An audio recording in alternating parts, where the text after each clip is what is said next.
우리 함께 만왕의 왕 내 주께서 찬송하겠습니다.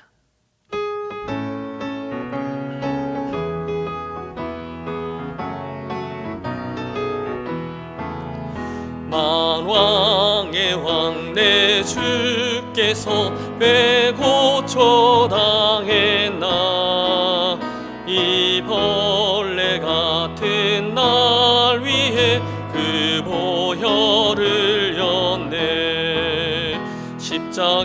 십자가 내가 처음 볼 때에 나의 맘에 큰 고통 사라져. 오늘 믿고서 내 눈 밝았네. 참 내 기쁨 영원하도다. 주 십자가 못 박힘은 속죄함 아닌가. 그 긍휼함과 그 은혜 말할 수 없도다. 십자가 내가 처음 볼 때에 나의 맘에 큰 고통 사라져. 오늘 믿고서 내 눈 밝았네. 참 내 기쁨 영원하도다. 늘 울어도 그 큰 은혜 다 갚을 수 없네. 나 주님께 못 맞춰서 주의 일 힘쓰리. 십자가 내가 처음 볼 때에 나의 맘에 큰 고통 사라져. 오늘 믿고서 내 눈 밝았네. 참 내 기쁨 영원하도다.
고난주간 목요일인 오늘 우리들의 본문은 마가복음 14장 22절에서 25절의 말씀입니다.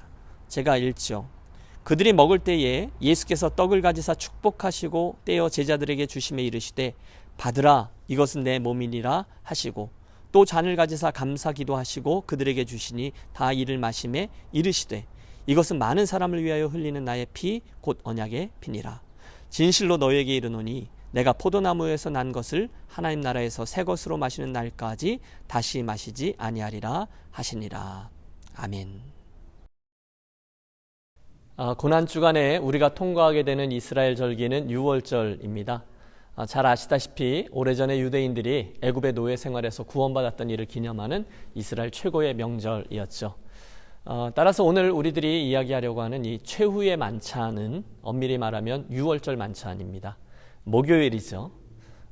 목요일날 아마 오전에 언젠가였을 거예요. 예수님은 그 만찬을 준비하기 위해서 제자들 중에 2명을 그 성 안으로 보내시죠. 가면 물 한 동이를 가지고 가는 사람을 만나게 될 텐데 그를 따라가서 그 집 주인에게 선생님이 유월절 만찬을 갖도록 자리를 좀 내달라 부탁하라고 하셨습니다. 제자들이 갔죠. 그리고 과연 일이 그렇게 진행되었습니다. 큰 다락방을 얻었어요. 그리고 저녁 식탁을 준비했습니다. 틀림없어요. 그 다락방은 아마 예수님께서 그 십자가 사건을 다 지난 후에 오순절에 성령 강림 사건이 일어났던 곳, 그리고 베드로가 최초의 설교를 했던 곳, 마가의 다락방이라고 불리우던 곳이었습니다. 자, 이제 시간이 흘러서 오후가 되고 이제 저녁 어간이 되었을 때 주님과 그 12 제자들이 함께 그 다락방으로 들어오신 거죠. 그리고 만찬을 시작하세요. 자, 그 마지막 식사의 자리에 굉장히 많은 일들이 있었다는 거죠. 우리가 잘 아는 누가복음에 그런 얘기가 나와요. 제자들 중에 가장 큰 자가 누구냐 그래서 막 이렇게 논쟁도 있었고요. 베드로가 앞으로 내가 3번 나를 부인할 것이다. 주님의 예고도 있었습니다. 요한복음을 보면 주님께서 제자들의 발을 씻기신 이야기가 담겨 있거든요. 또 유다가 배신할 것이다 라는 말씀도 하셨고요. 베드로 너도 배신할 것이다. 이런 예언들이 또 겹쳐서 예언되고 있습니다.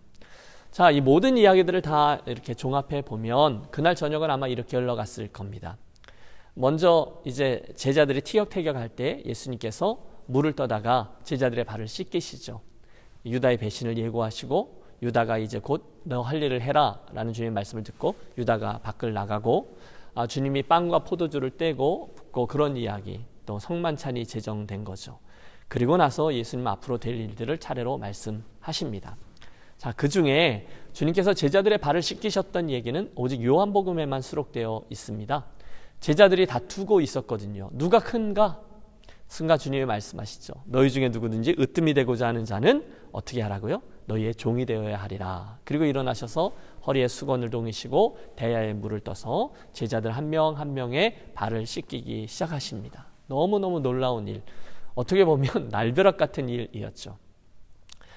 이스라엘은 굉장히 건조하잖아요. 흙과 먼지 뭐 말도 못하죠. 게다가 지난 주일에 설교에서 제가 말씀드렸다시피 예루살렘이라는 도시는 굉장히 불결했거든요. 뭐 좁은 길들마다 오물들, 쓰레기들, 배설물들 막 이렇게 넘치고 있었고요. 뭐 도시니까 뭐 골목 같은 데 보면 얼마나 썩은 음식물 냄새 나는 것들 되게 많죠. 위생의 문제가 있습니다.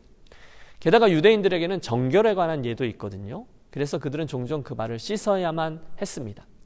한편 그 발을 씻기는 행위는요, 종이나 아내 또는 자녀들이 하는 일이었어요. 굉장히 뭐라 그럴까요? 좀 위치가 낮은 사람들이 이렇게 해야 되는 일이라는 거죠. 그러니까 제자들이 너무너무 힘든 거죠. 아니, 베드로 같은 사람, 주님, 아니 이건 세상에 이건 말이 안 됩니다. 절대로 안 됩니다. 예, 베드로는 이해할 수 없었죠. 주님께서 내 발을 씻겨주시다니요. 하지만 여러분, 우리 주님께는 이 일이 아무것도 아니죠.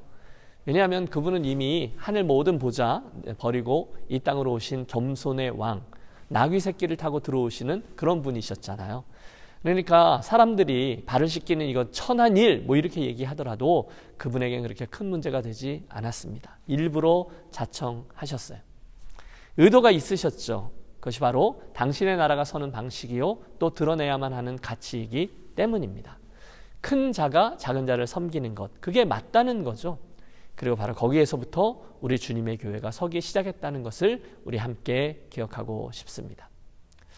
자, 사랑하는 여러분, 1세기의 그 초대교회가 어떻게 그런 열악한 상황 속에서, 박해 속에서 어떻게 그렇게 많은 사람들을 한꺼번에 갑자기 이렇게 막 부흥하면서 교회가 막 일어날 수 있었을까요?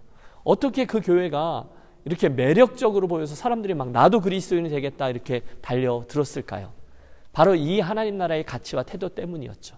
유대인, 헬라인, 종, 자유인, 남자, 여자 상관없어요. 모두 다 그리스도 안에서 하나가 되어 서로 섬기는 것이 마땅하다라는 것을 말로만이 아니라 또 실제로 그것들이 정말로 보여졌다는 거죠. 그게 매력적이었다는 거예요. 어떻게 그게 가능했느냐? 저는 이 예수님의 이 모습을 제자들이 보았기 때문이라고 생각합니다. 발을 씻기신 모범, 이 고난주간에 우리가 또다시 기억하고 또다시 마음에 담아야 될 교훈이라 하겠습니다. 자, 그리고 나서 이제 주님은 제자 중에 하나가 곧 나를 배반할 것이다 라고 말씀하시죠. 주님의 마음이 어땠을까요? 여러분 한번 헤아려 보십시오. 너무너무 마음이 아파요. 유다 얘기를 하신 거죠. 그리고는 잠잠히 앞으로 있어질 일을 이야기하기 위해서 빵 한 조각을 떼어서 당신을 배신할 자 유다에게 주죠. 내가 하는 일을 속히 하라. 예, 유다가 그 말뜻을 알아듣고 그것을 곧 빠져나갑니다. 아마 이 상황을 지켜보고 있던 제자들은 아마 주님께서 유다에게 무슨 일을 시키셨나 보다라고 생각했을 거예요. 그 길로 유다는 대제사장에게로 가서 그의 무리들을 내리고 잠시 후에 예수님이 계실 만한 곳으로 나오게 되죠. 자, 그리고 나서 우리는 예수님이 제정하신 성만찬의 시간을 주목합니다. 여러분, 이 성찬식에 대한 메시지를 가장 먼저 기록한 건 그 자리에 있었던 제자들이 아니라 주후 54년경의 사도 바울이었습니다. 여러분, 사도 바울이 고린도 교회를 향한 첫 번째 편지를 쓸 때, 고린도전서죠, 거기 11장에 보면 이 성찬에 대한 이야기가 이렇게 기록되어져 있어요. 여러분, 화면 한번 보십시오. 내가 너희에게 전한 것은 주께 받은 것이니 곧 주 예수께서 잡히시던 밤에 떡을 가지사 축사하시고 떼어 이르시되 이것은 너희를 위하는 내 몸이니 이것을 행하여 나를 기념하라 하시고 식후에 또한 그와 같이 잔을 가지시고 이르시되 이 잔은 내 피로 세운 새 언약이니 이것을 행하여 마실 때마다 나를 기념하라 하셨으니 너희가 이 떡을 먹으며 이 잔을 마실 때마다 주의 죽으심을 그가 오실 때까지 전하는 것이니라. 예, 결국 우리 알게 됩니다. 그날 이후에 이 식사는요, 초대교회로부터 전해 내려오는 전통이 되었어요. 성례전, 성찬식이라고 부르며 우리는 그분의 죽으심을 회상하는 상징적인 예식으로 삼고 있죠. 자, 이 성찬식을 위해서 주님은 두 가지 이미지를 사용하시잖아요. 우선은 빵, 떡입니다. 특별하지 않아요. 늘 보던 음식이에요. 그 당시에는, 아니 지금도 동네 어디를 가도 밀을 갈아서, 그걸 밀가루죠, 이렇게 빵을 이렇게 만드는 모습을 보고 냄새를 맡을 수 있어요. 심지어 지금도 베들레헴 같은 데 가보면 그 뒤에 뒷골목에 시장이 있거든요. 거기 가면 아직도 빵을 그렇게 화덕에다 굽고 있어요. 누구나 먹는 그런 음식이었다는 거죠. 두 번째는 포도주입니다. 마찬가지예요. 포도는요, 팔레스틴에서 가장 흔한 과일 중 하나입니다. 산둥성이 또는 동네 어귀 이런 데 보면 가득가득 포도나무들이 있어요. 그리고 나서 이제 거기 물을 타서 먹는 거죠. 그럼 빵과 포도주, 기본 중에 기본이에요. 우리 한국 사람들의 밥과 김치처럼 늘 먹는 거예요. 그게 성찬의 재료예요. 특별한 음식이 아니었다는 거죠. 또 빵을 떼어 먹는 방법도 특별하지 않아요. 우리는 물론 그 행동들 하나하나에 의미를 부여하죠. 또 저도 이렇게 할 때 이렇게 여러분들 보시라고 일부러 천천히 행하면서 거기에 영적인 의미를 좀 담고 여러분이 느끼시도록 그렇게 초대합니다. 그건 좋아요. 하지만 여러분, 엄밀히 그 빵과 포도주는 영적인 의미지는 참 좋고 은혜롭지만 오버해서는 안 된다는 거예요. 그것이 어떤 신비한 재료 그건 아니라는 거죠. 또 포도주를 따르는 그 잔도 우리 뭐 성배 이런 얘기 하지만 사실은 늘 그들이 쓰던 식기였다는 거죠. 기억하세요? 그날 주님과 제자들이 썼던 모든 것들은 그 당시로서는 가장 평범한 것들이었다는 거예요. 유월절 식탁, 고난주간의 목요일 저녁에, 그것도 무척 늦은 저녁에 예루살렘의 한 다락방에서 믿음과 사랑, 그리고 배신과 안타까움이 공존하는 마지막 식사 시간이 진행되었어요. 너무너무 평범한 빵과 포도주로 식탁을 기념하면서 주님께서 당신의 죽으심을 미리 기념하셨습니다. 받아 먹어라, 이는 너희를 위하여 주는 나의 몸이다. 받아 마시라, 이는 너희를 위하여 흘리는 나의 피다. 아멘, 아멘. 자, 식사가 마쳐졌어요. 우리들은 이제 주님과 함께 겟세마네 동산으로 이동합니다. 바로 저 유명한 예수 체포 사건이 일어난 곳이죠. 여러분, 저녁 식사 시간이 꽤 길어졌어요. 그 중간에 예수님이 긴 설교 하셨거든요. 또 그 전에는 아까 말씀드린 그 제자들의 발을 씻기는 사건도 있었고요. 그러니까 이게 굉장히 늦어진 거죠. 또 그게 아니더라도 6월절 저녁 식사는 늘 자정이 넘어서야 보통 그렇게 끝났다는 거죠. 그러니까 목요일의 늦은 밤, 그러니까 우리 시간으로는 이미 금요일 날 이른 새벽 시간이 되겠죠. 1시, 2시 주님의 무리가 길을 나섭니다. 자, 우리 함께 그 주님과 함께 따라가 보시죠. 달빛이 환했을 거예요. 보름달이었거든요. 무리는 그 다락방에서 내려와서 복잡하게 이렇게 미로 같은 그런 자그마한 예루살렘의 골목길을 지나 남쪽으로 내려와요. 거기 보면 분문이라고 성경에 나오는데, 그러니까 똥문이에요. 왜냐하면 그 온갖 오물들을 그 문으로 갖고 나가거든요. 왜냐하면 그 밑에 흰놈 골짜기라고 해서 그 예루살렘의 남쪽에 골짜기가 있는데 거기는 예수님이 게헨나라고 부르는 글쎄요 지옥을 연상시키는 맨날 냄새나고 더럽고 막 쓰레기를 태우니까 늘 불에 타고 있고 그런 곳이거든요. 그리고 내려가서 이제 예수님이 이렇게 동쪽으로 해서 다시 북쪽으로 약간 올라가면 거기는 또 기드론 골짜기거든요. 예수님이 항상 오고 갔던 그 골짜기입니다. 그 기드론 골짜기로 올라가다가 예루살렘의 동쪽이죠. 우회전하면 이제 거기가 이렇게 언덕이 되고요. 언덕을 넘어가면 거기가 벳바게고 내려가면 이제 베다니가 되는 거예요. 그 위로 올라가다 보면 거기가 어디냐면 거기가 겟세마네 동산이에요. 습관을 따라서 감람산에 가곤 했다라고 성경에 나오는데요. 감람산, 올리브 나무입니다. 지금도 거기에 올리브 나무들이 가득하고 있어요. 여러분 우리는 이미 이곳을 잘 알고 있어요. 예수님이 여러 번 왔다 갔다 이렇게 하셨거든요. 주님은 이 겟세마네 동산에서 나무 아래에서 산기도 하신 거죠. 땀방울이 핏방울이 되도록 간절히 기도하시면서 아버지 이 잔을 나에게서 옮기시옵소서. 그러나 내 뜻대로 마옵시고 아버지의 뜻대로 하옵소서 기도하십니다. 밤이 깊었어요. 드디어 주님을 잡으러 온 무리들이 유다와 함께 다가오고 있습니다. 마가는 그들을 대제사장들과 서기관들과 장로들이 파송한 무리라고 말하고요. 누가는요 대제사장들과 성전 경비대장들, 장로들 그리고 그들의 대제사장의 종이라고 이야기합니다. 요한은요 군대라고도 얘기해요. 군대와 대제사장들과 바리새인들에게서 얻은 아랫사람들, 아마 성전 경비대가 아닐까 싶어요. 유대인들이 자치적으로 운영하는요. 그들의 무리가 올라오고 또 예수 그리스도 예수님의 무리가 위에 있어서 드디어 맞닥뜨렸죠. 그때 그들이 묻습니다. 당신이 예수요? 예수님이 말씀하시죠. 내가 그니라. 여러분 순간 당신을 잡으러 왔던 무리들이 땅바닥에 확 엎드렸다라는 기록이 나옵니다. 아마 엄청난 권위와 두려움이 그들에게 임했겠죠. 이윽고 저 유명한 유다의 키스. 선생님. 순간 잠깐의 난투극이 벌어지죠. 베드로가 저 유명하죠. 말고의 귀를 자르죠. 하지만 주님 저를 고쳐주시고 무저항 비폭력의 방침으로 나아가십니다. 순간 저항할 가능성이 없어지자 제자들이 하나 둘씩 캄캄한 어둠 속으로 사라지기 시작합니다. 마가복음은요 정확히 기록해요. 모두가 그를 버리고 도망하니라. 끝. 드디어 대제사장의 무리들과 그리고 예수님만 남습니다. 다시 보세요.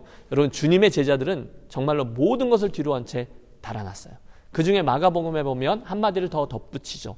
도망간 제자 중에 하나는 옷까지 다 벗어버리고 도망을 했다라고 말입니다. 예수님이 체포되셨어요. 결박되신 채로 다시금 그 골짜기로 내려와 예루살렘의 거리로 향하십니다. 목요일 깊은 밤, 좀 더 정확히 표현하면 금요일의 새벽 시간이었습니다. 이렇게 이제 목요일 얘기가 마쳐지죠. 사랑하는 여러분, 예수님의 이 마지막 목요일 밤에 우리는 과연 무엇을 묵상하고 또 무엇을 기도하며 나아가야 하겠습니까? 많죠. 여러분 그날 밤에 있었던 이 어마어마한 일들을 보세요. 겸손, 희생, 성찬, 겟세마네 기도, 제자들의 배신 등등 말입니다. 그런데 저는요 이 모든 말씀들을 오늘 걸 준비하면서 이 모든 이야기들 다 한 가지로 어우를 수 있는 주제가 드러나는 것을 발견합니다. 무엇일까요? 그것은 바로 그들을 향한, 우리들을 향한 우리 주님의 사랑이에요. 예수님의 이 목요일 저녁 이야기를 시작할 때 요한복음은 이렇게 시작해요. 유월절 전에 예수께서 자기가 세상을 떠나 아버지께로 돌아가실 때가 이른 줄 아시고 세상에 있는 자기 사람들을 사랑하시되 끝까지 사랑하시느니라. 할렐루야. 여러분 그날 저녁에 우리가 예수님의 그 무리들 가운데 있는 사람이라고 생각해 보십시오. 우리가 막 티격태격하고 막 있는 거잖아요. 내가 더 높다, 내가 더 잘났다. 그런데 조금 있으면 우리 예수님께서 배신을 당하시고 잡히시고 결박당하시고 십자가에 못 박히시는 거예요. 그런데 우리들은 그러고 있는 거죠. 또 유다는요 타이밍만 잡고 있어요. 언제 내가 예수님을 팔아넘길 것인가. 여러분 지금 이 모든 모습들을 예수님이 다 보고 계세요. 다 알고 계세요. 그런데 주님은 묵묵히 일어나셔서 수건을 허리에 차고 대야의 물을 떠다가 철없는 제자들의 발을 하나하나 씻기십니다. 이게 사랑이죠. 사랑 때문이죠. 그 한 명 한 명을 씻길 때마다 그들과 관련되었던 모든 추억들을 떠올리셨을 거예요. 그들과 함께 했던 대화들, 어떻게 이 제자를 만났는지, 무슨 이야기를 했는지, 어떻게 웃었는지, 뭘 먹었는지 주님의 가슴 속에 그 이야기들이 하나하나 맺혔을 겁니다. 저와 여러분도 마찬가지죠. 그뿐이 아닙니다. 이 빵을 떼면서 주님이 말씀하시잖아요. 이것은 내 몸이다. 너희를 위해 찢기는 내 몸. 잔을 드시면서 말씀하세요. 이것은 내 피다. 너희를 위해 흘리는 내 피. 잠시 후에 제자들을 이끌고 겟세마네로 향하시죠. 나를 위해서 좀 기도하라. 내 마음이 심히 고민하여 죽게 되었다. 그리고 땀방울이 핏방울이 되도록 기도하십니다. 아버지여 이 잔을 내게서 옮기시옵소서. 간절히 그러나 내 뜻대로 마시고 아버지의 뜻대로 하옵소서. 뭐 어떤 기도인지 우리가 알아요. 그리고 왔더니 제자들이 뭘 하고 있어요? 쿨쿨 자고 있습니다. 여러분 저 같으면 주변에 몽둥이를 쓸만한 거 없나 찾았을 것 같아요. 그러나 주님은 그들을 잠잠히 깨우시면서 말씀하세요. 마음은 원이로되 육신이 약하구나. 그게 다가 아니잖아요. 저쪽에서 인기척이 납니다. 유다가 나타나고 곧 당신을 잡으러 온 무리들의 얼굴이 드러납니다. 그리고는 투다다다닥. 뭡니까? 당신을 위해서라면 다 버릴지라도 나는 절대로 당신을 버리지 않겠습니다라고 했던 이를 포함해서 우리도 주와 함께 죽으러 가자라고 말했던 제자도 포함해서 다 도망가 버렸어요. 아무도 없어요. 다 사라져 버렸어요. 그게 제자들이에요. 그게 우리들의 실력이죠. 그런데 여러분 바로 그래서였던 거죠. 요한복음은 이렇게 그날 밤의 이야기를 시작해요. 예수께서 자기가 세상을 떠나 아버지께로 돌아가실 때가 이를 줄 아시고 세상에 있는 자기 사람들을 사랑하시되 어떻게 해요? 끝까지 사랑하시느니라. 끝까지. 여러분 주님의 이 큰 사랑에 지금 도망가고 있는 그 베드로가 포함됩니까? 안 됩니까? 포함됩니다. 도망가고 있던 그 도마는 포함됩니까? 안 됩니까? 포함됩니다. 오늘 이런 부족한 모습으로 인해서 이랬다 저랬다 하는 저와 여러분은요 포함됩니다. 여러분 지난 1년 동안 우리 함께 못 모이고 있었잖아요. 그때 우리들 안에 굉장히 많은 업다운이 있었을 거예요. 잘할 때도 있지만 내가 이러면 안 되는데 할 정도로 다운되어 있을 때. 그런데 다 포함된다는 거예요. 끝까지 사랑하십니다. 할렐루야.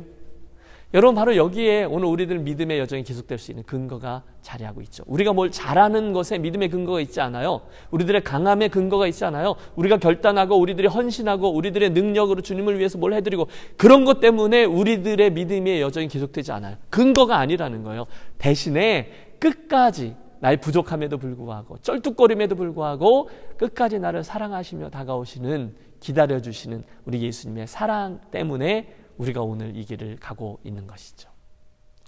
갑자기 에베소서 2장의 말씀이 떠오르네요. 우리 전에 에베소서 강의할 때 사도 바울이 에베소서를 열고 자기가 개척하고 가리키고 또 세례주고 직분자를 세우고 너무너무 사랑했던 그 에베소 교회 성도들을 생각하며 그들을 위해서 내가 매일매일 이렇게 기도한다라고 쓰고 있거든요. 그때 그의 기도가 뭐냐 하면 하나님 저 에베소에 있는 성도들이 당신의 사랑을 더 많이 더 깊이 알게 해 주십시오라는 기도였어요. 여러분 기억나십니까? 그때 그는요 그 주님의 사랑을 이렇게 표현합니다. 그 사랑 얘기하는 거죠.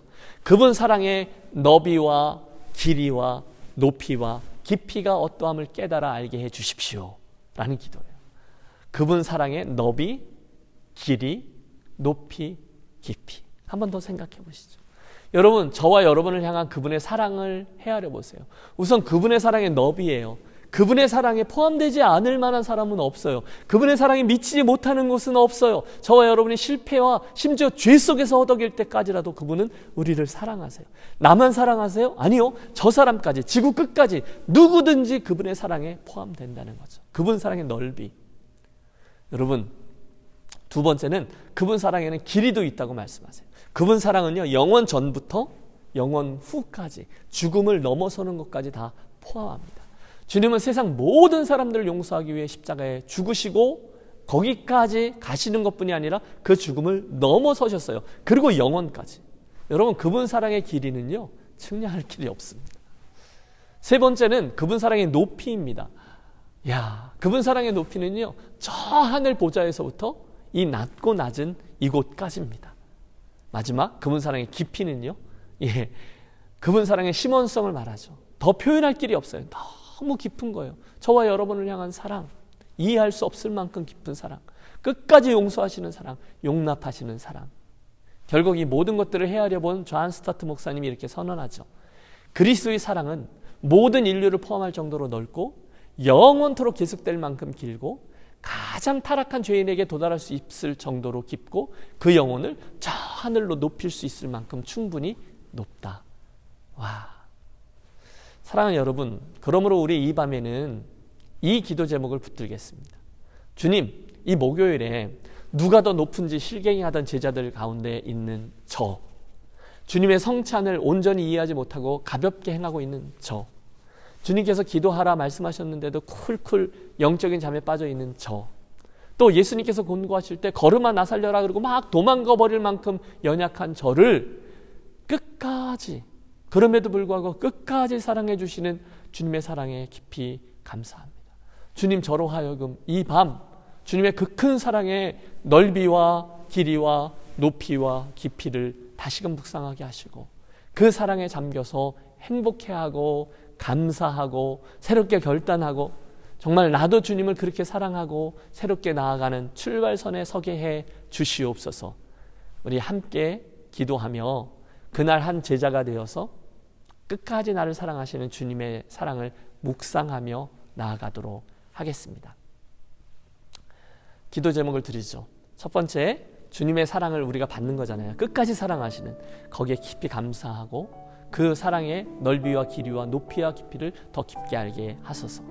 두 번째, 이번 고난 주간을 통해서 유년의 모든 교우들이 한 단계 더 깊은 신앙의 소유자들이 되게 하여 주소서. 우리 공동체 마음에 담고 우리 함께 기도의 자리로 나아가겠습니다.